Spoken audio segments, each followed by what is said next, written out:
तो कभी ऐसा लगता है ना कि करने को तो बहुत कुछ किया जा सकता है, बस बस थोड़ी सी हिम्मत और मिल जाए। आज हम संदीप माहेश्वरी के उन्हीं शक्तिशाली विचारों को जानेंगे जो हमें खुद पर विश्वास करने की ताकत देते हैं। तो चलिए इस प्रेरणादायक सफर की शुरुआत करते हैं। शुरुआत करते हैं इस एक जबरदस्त लाइन से। जब मैं मुश्किलों से डरा तो मरा तो नहीं मगर जी भी ना सका। सोचिए जरा, कितनी गहरी बात है ये। डर हमें शारीरिक रूप से तो शायद जिंदा रख ले, लेकिन हमारी आत्मा को, हमारे सपनों को सच में जीने नहीं देता। तो फिर इस डर से बाहर निकलने का पहला कदम क्या है? हमारा पहला पड़ाव है खुद से एक वादा। ये किसी भी बड़े सफर की सबसे जरूरी और पहली सीढ़ी है। अक्सर हम सबको लगता है कि बड़े बड़े लक्ष्य बनाने के लिए पूरी दुनिया में ढिंडोरा पीटना जरूरी है, लेकिन सच तो ये है कि कामयाबी का सफर किसी बाहरी ऐलान से शुरू ही नहीं होता। इसकी शुरुआत बड़ी खामोशी से हमारे अपने अंदर होती है।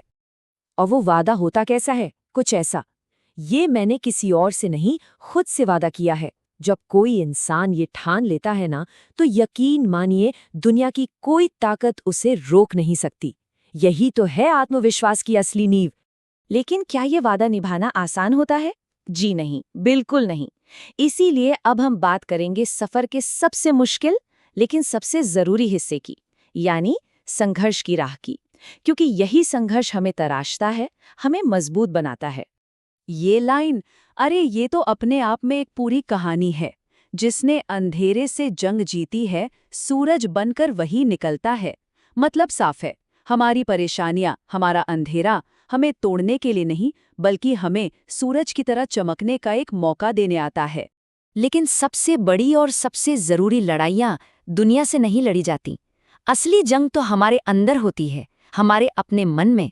और ये स्लाइड इस फर्क को कितने अच्छे से दिखाती है। मैदान में हारा हुआ इंसान कल फिर से जीत सकता है ना? लेकिन जो इंसान अपने मन से हार मान ले, उसे कोई नहीं जिता सकता। तो असली लड़ाई कहाँ है? बाहर या हमारे अंदर? और बस यहीं से हम अपने अगले पड़ाव पर आ जाते हैं। सोची सब कुछ है, क्योंकि जैसा हम सोचते हैं हमारी दुनिया बिल्कुल वैसी ही बन जाती है। यहाँ उम्मीद के दुख कितनी खूबसूरत मिसालें दी गई हैं। एक बुझी हुई शमा फिर से जल सकती है और तूफानों में फंसी कश्ती भी किनारे लग सकती है। ये हमें याद दिलाता है कि कोई भी मुश्किल हमेशा के लिए नहीं होती। इसीलिए तो कहते हैं, हो के मायूस यूं ना अपने इरादे बदल, क्योंकि तेरी किस्मत कभी भी खुल सकती है। बस हिम्मत बनाए रखिए, क्या पता अगला ही पल कामयाबी का हो। चलिए अब अपनी सोच को एक नए लेवल पर ले चलते हैं। उस विश्वास की बात करते हैं जो आसमान को भी जमीन पर लाने की हिम्मत रखता है। ये सफर शुरू होता है इस यकीन से कि वो मंजर भी आएगा और प्यासे के पास चलकर समंदर भी आएगा। शर्त बस एक है, चलने को तैयार रहना होगा, क्योंकि मंजिल और मौके दोनों ही सही समय पर जरूर आएंगे। और जब इरादे चट्टान की तरह मजबूत हों तो क्या होता है? तब ये आसमान भी आएगा जमीन पर, बस इरादों में जीत की गूंज होनी चाहिए। ये सिर्फ विश्वास नहीं, ये वो जुनून है जो हर नामुमकिन को मुमकिन बना देता है। और आत्मविश्वास का शिखर, वो तो इस लाइन में देखिए। नापना चाहते हो हमारी उड़ान, तो कह दो आसमां को थोड़ा और ऊपर हो जाए। ये सिर्फ शब्द नहीं है, ये अपनी काबिलियत पर अटूट विश्वास का ऐलान है। और अब इस सफर के आखिरी लेकिन सबसे यादगार सबक पर आते हैं। एक ऐसा सबक जो हमें सिखाता है कि अपनी मेहनत से सम्मान कैसे कमाया जाता है।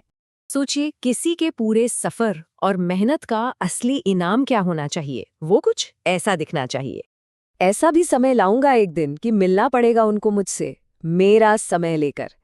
ये घमंड नहीं है, ये है अपनी कीमत को पहचानना। ये वो सम्मान है जो मेहनत और लगन से कमाया जाता है। और अंत में ये पूरी बातचीत एक सवाल पर आकर रुकती है जो हर किसी को सोचना चाहिए। आपकी मंजिल कहाँ है? इस पर सोचिएगा जरूर।